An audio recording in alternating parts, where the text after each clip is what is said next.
nagbibigay nga ng presensya upang tulungan tayo at tugunan yung pinoproblema natin dyan nga sa West Philippine Sea nga.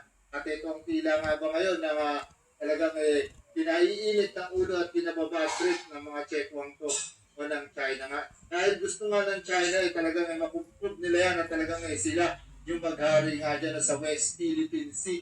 Talagang nais na sila ang masunod no, sa nais nilang mga galaw dyan nga sa West Philippine Sea o tila nga ba nais nilang ipatupad na batas no, dyan nga sa West Philippine Sea.